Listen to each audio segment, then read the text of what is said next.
Welcome to this explainer. We're diving right into a massive topic today: how the Bharatiya Nyaya Sanhita 2023, the BNS, protects the actual survival and security of India. These aren't just your run-of-the-mill crimes. They're arguably the absolute gravest offenses in criminal law. Why? Because they don't just target one person. They threaten the whole shebang: the sovereignty, the security, and the very constitutional governments of the entire nation. So let's look at how this modern legal framework effectively builds a fortress around the country. Okay, here's our logical roadmap for today. We'll start with internal existential threats, then move on to free speech and sedition, look at protecting the framework, and finally wrap up with the external shield. Let's get to it. All right, Section 1, Internal Existential Threats. Specifically, waging war against the government, which is covered under Sections 147 to 150. We're starting with literally the gravest existential threat a nation can face from within its own borders. Now, right off the bat, we need to completely bust the myth that war only means foreign tanks rolling across a border or, fighter jets flying overhead. In the eyes of this law, waging war absolutely includes an organized, violent uprising right from within, aimed directly at the government. It's really all about violently challenging the lawful authority of the state. So what actually makes it waging war? Well, the crucial point here is that four highly specific elements must come together to constitute this highly serious, non-bailable threat. First, you need the actual use of force or violence. Second, it can't just be some random riot. It's got to be organized and collective. Third, the core intention has to be directed against government authority. And finally, it must pose a legitimate threat to sovereignty or public security. When all those align, you're looking at a full-blown attempt to dismantle constitutional governance itself. And here is where the law draws a massive, hard line in the sand. As we've seen in landmark cases like State v. Navjot Sandhu, the state absolutely cannot and will not wait for a war to succeed before acting against the conspirators. I mean, think about it, that would be disastrous. So the law severely punishes preparatory acts. If you're collecting weapons, hiding plans, or instigating others, even if you don't directly participate in the final attack, you are still committing a grave offense against national security. Moving on to Section 2, Free Speech and Sedition, and the balancing act of Section 15.2. This brings us to what is easily one of the most deeply debated high-voltage concepts in criminal law. To really understand where we are today, we kind of have to look at where we started.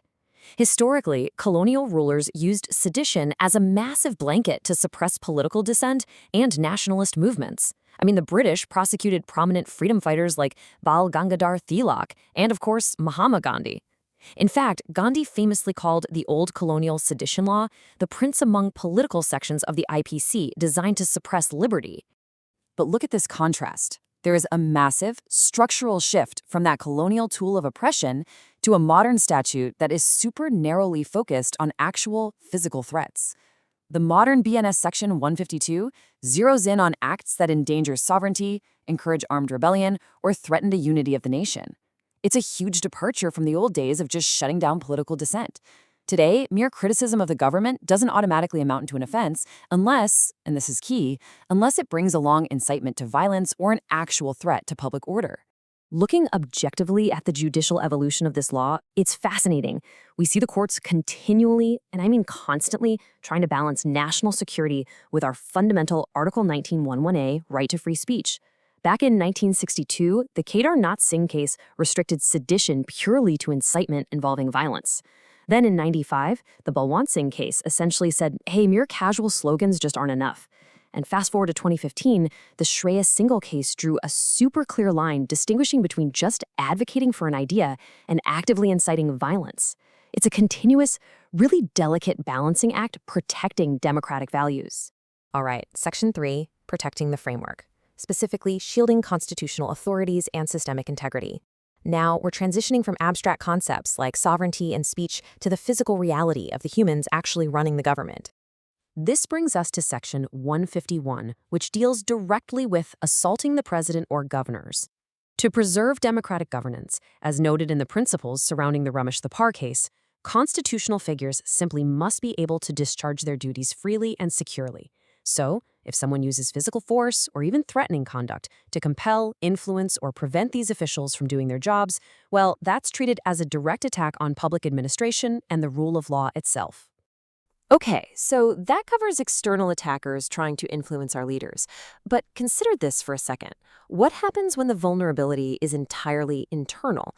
What if the threat comes from the very public servants entrusted to protect the state?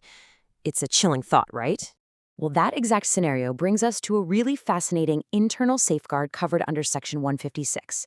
Discussed in the context of cases like State of Maharashtra v. Meyer Hans George, this section ensures absolute, ironclad systemic accountability.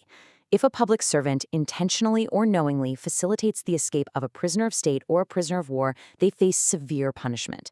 No exceptions. It's there to ensure discipline in public service and, frankly, to prevent highly dangerous individuals from just slipping away due to intentional negligence or collusion. And that brings us to our final part, Section 4, the external shield, dealing with safeguarding international relationships under Sections 153 to 155. Now we're zooming out to the international borders to see how India protects its diplomatic relationships.